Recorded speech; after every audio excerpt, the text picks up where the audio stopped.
Hello, dear learners. Welcome back to my channel. Let's learn English. Let's learn English এ তোমাদের সকলকে স্বাগত। দূর দূরান্ত থেকে যারা আমাকে দেখছো সবাইকে অনেক অনেক শুভেচ্ছা। আজ আমরা স্পোকেন ইংলিশ ক্লাসের একটি নতুন টপিক নিয়ে আলোচনা করব। সেই টপিকটি হচ্ছে প্রেজেন্ট পারফেক্ট টেন্স, রাইট? টেন্সের আমরা জানি টেন্স একটি গুরুত্বপূর্ণ বিষয়। সেই টেন্সের বিভিন্ন পার্টগুলো আমি ডিসকাস করছি one by one, and in my previous classes also I discussed tense form, but today I'm going to discuss present perfect tense, right? So you take me as your friend, তোমরা আমাকে বন্ধু হিসেবে নাও, right? Then there will be a good understanding, a mutual understanding, and you can share your thoughts and problems, okay, regarding this. আর যারা নতুন আছো তোমরা please subscribe করে নেবে আরো নতুন আপডেটস পেতে, নতুন নতুন ভিডিও পেতে গ্রামার নিয়ে। আর তোমরা তোমাদের প্রবলেমস কমেন্ট সেকশনে কমেন্ট করে জানাবে, right? So let's start. So have a look. এখানে কি আছে উপরে? Present perfect tense. Present perfect tense কাকে বলে এবং কিভাবে সেটা ইউজ করব, রাইট? প্রেজেন্ট পারফেক্ট টেন্স হচ্ছে সেই টেন্স বা সেই কালকে বোঝাবে বা সেই অ্যাকশনকে বোঝাবে যে অ্যাকশনটা বা যেই কাজটা এইমাত্র শেষ হলো কিন্তু তার ফলাফল অতীত হয়ে যায়নি। আই রিপিট, যেই কাজগুলো এইমাত্র শেষ হয়েছে বা শেষ হলো কিন্তু তার ফলাফল অতীত হয়ে যায়নি, এই সমস্ত কাজগুলোর জন্য, অ্যাকশনসগুলোর জন্য we will use present perfect tense, right? Next দেখো কি লেখা আছে, affirmative negative structures means constructions আর ফর্মুলা লেখা আছে। কি করে করব? প্রথমে সাবজেক্ট আসবে, then has have, auxiliary verb হিসেবে আমরা পাবো হ্যাজ হ্যাভ, দেন ভার্বের থার্ড ফর্ম V3। এখন ভার্বের থার্ড ফর্মটা কি আমি বুঝাবো। নেক্সট প্লাস দিয়ে dot dot dot means remaining part of that sentence. ওই সেন্টেন্সে যদি আরো অনেক বিষয় থাকে then you can add one after another, you can add, right? এখন verb 1, verb 2, verb 3 আমি কেন ইউজ করি আমি এটা বুঝিয়ে দেব। Actually it's a shortcut method. আমি এটা কেন ইউজ করি আমি দেখাবো। দেখো B1, B2, B3 এখানে আছে, রাইট? এখন আমি একটা ভার্ব লিখলাম এখানে গো। তো গো হচ্ছে B1, it means present form. V2 হচ্ছে went, second form, and third form means past participle form of the verb, it is gone. Go, went, gone. Similarly এখানে যদি আমি লিখি do, do, did, do, did, done, do, did, done. So these were, I mean, action verbs have these three forms, okay? Do, did, done, go, went, gone, play, played, played. This way we have so many verbs in English, and without verb we cannot make a sentence, remember? Verb ছাড়া কিন্তু আমরা sentence বানাতে পারি না। So verb is very important. তো এই যে verbs এর যে ফর্মগুলো আমরা অটোমেটিক্যালি জেনে যেতে পারি যদি আমরা প্র্যাকটিসে থাকি। এটা নিয়ে এত হেডেকের কিছু নেই, ওকে?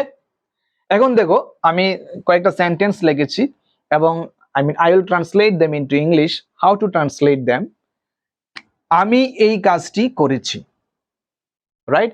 আমি এই কাজটি করেছি। এখন দেখো এই যে এখানে বক্স আমি করে দিলাম, এখানে I, we, they, I, we, you, they, এগুলোর পর আমরা হ্যাভ বসাবো, এগুলোর পর আমরা হ্যাভ বসাবো।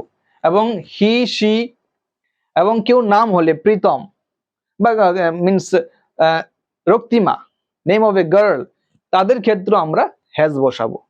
মিন্স থার্ড পারসন সিঙ্গুলার হলে হ্যাজ আর অন্যান্য সবার ক্ষেত্রে কি হচ্ছে? হ্যাভ হচ্ছে। So basic thing we have to remember. So let's translate. চলো ট্রান্সলেট করে দেখাই। আমি এই কাজটি করেছি, রাইট? সাবজেক্টকে আই। আমাদের স্ট্রাকচার দেখো, প্রথমে সাবজেক্ট বসাবে, সাবজেক্ট আই বসালাম, আই। তারপর আই এর পর কি আসছে, এই হ্যাজ এর মধ্যে কোনটা হবে, আই হ্যাভ, আই হ্যাভ বসিয়ে দিলাম আই হ্যাভ। তারপরে হ্যাজ এর পর কি আসছে, ভার্বের থার্ড ফর্ম।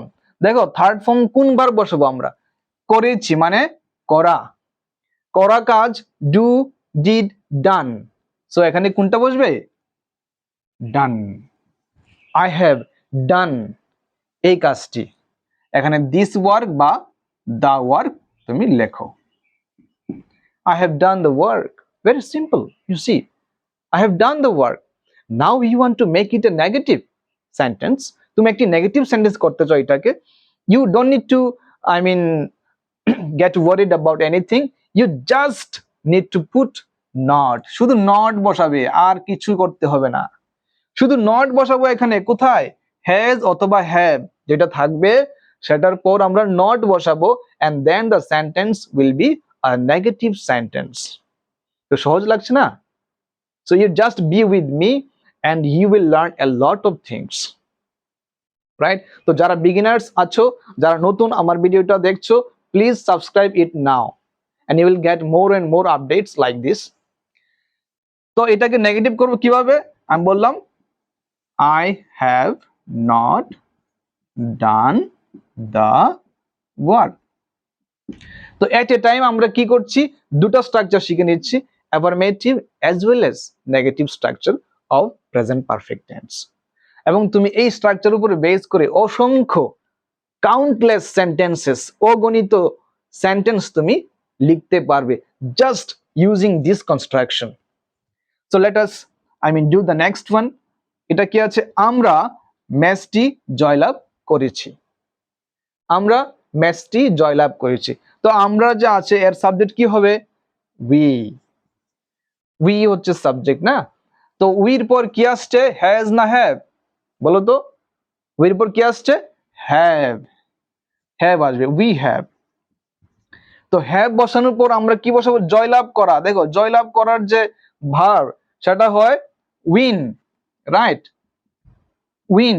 তো উইন হচ্ছে বার ওয়ান, উইনের বার টু হচ্ছে won, won, win won won, মানে এখানে কোনটা বলবে, ওন, উই হ্যাভ ওন, কি জিতেছি, ম্যাচটি, দ্য ম্যাচ,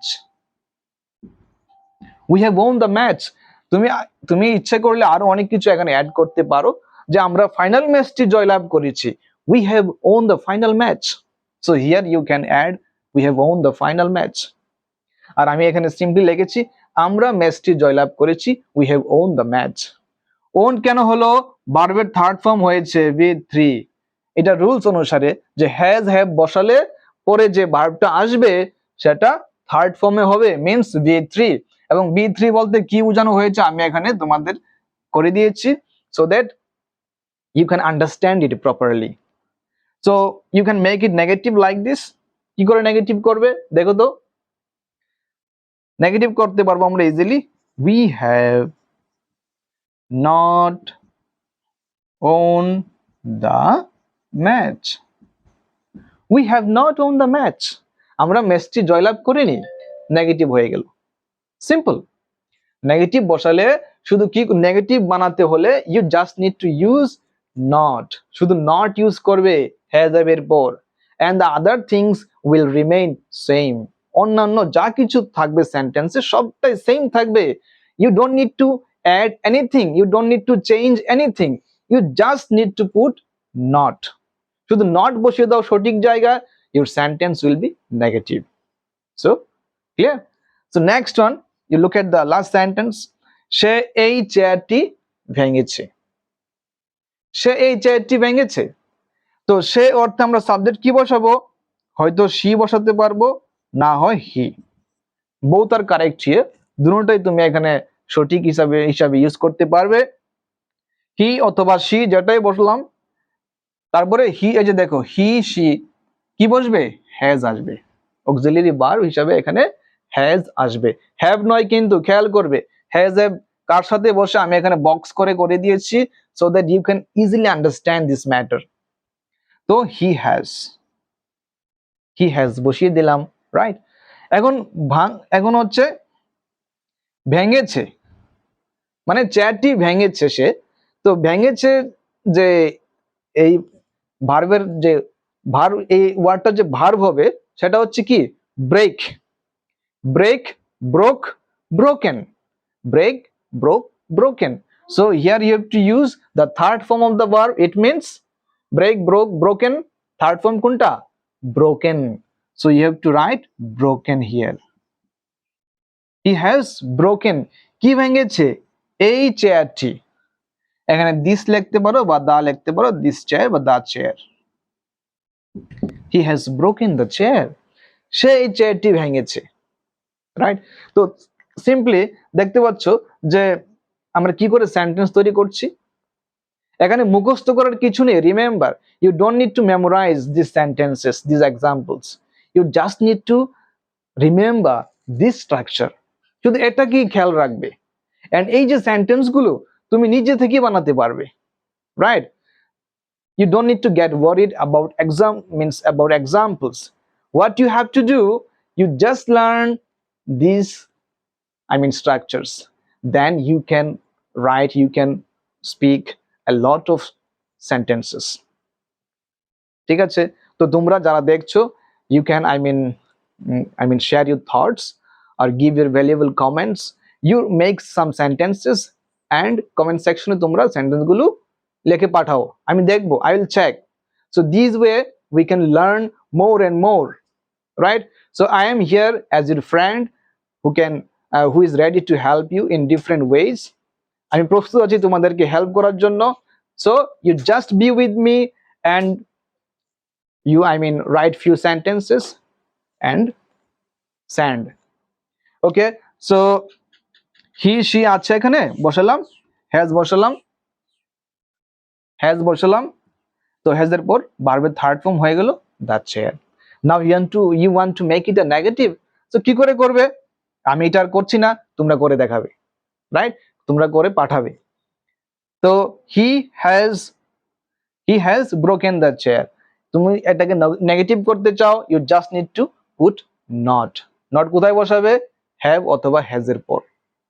এখানে যদি আমরা কেউ নাম বসিয়ে দিই, এখন বললাম প্রীতম, এখানে বললাম প্রীতম, তো প্রীতম বসালো কিন্তু কি হবে? অক্সিলারি হিসাবে হ্যাজই হবে। এখানে বক্সটা দেখো, বক্সটা খেয়াল করবে। তো তোমরা যখন নিজেরা সেন্টেন্স বানাবে, when you will make new sentences applying your own understanding, applying your own thoughts, that time you have to remember these things, যে কার সাথে হ্যাভ বসছে, কার সাথে হ্যাজ বসছে, রাইট? এবং ভার্ব 1, ভার্ব 2, ভার্ব 3 বলতে আমরা কোন জিনিসটাকে বোঝাচ্ছি। এন্ড ওয়ান থিং যেটা মনে রাখার বিষয়, ইন প্রেজেন্ট পারফেক্ট, হয়তোবা it is present perfect or past perfect or future perfect, যখন পারফেক্ট টেন্স হবে সব সময় every time the main verb will be in its third form. Main ভার্বটি সব সময় ওটার থার্ড ফর্মই হবে। থার্ড ফর্ম মানে V3 হবে। পারফেক্ট টেন্স হলেই either present perfect or future perfect or past perfect. তো এই সূত্রটা আমাদের খেয়াল করতে হবে। So you try to make new sentences and comment section এ তোমরা পাঠিয়ে দাও, okay, and you make new sentences. Yes, make new sentences and then you send me, right? So I hope you understood this, the concept of present perfect tense, and I believe that you will be able to make new sentences using these constructions. So I'll be there again with a new class, with a new topic. So till then, take care. Bye bye.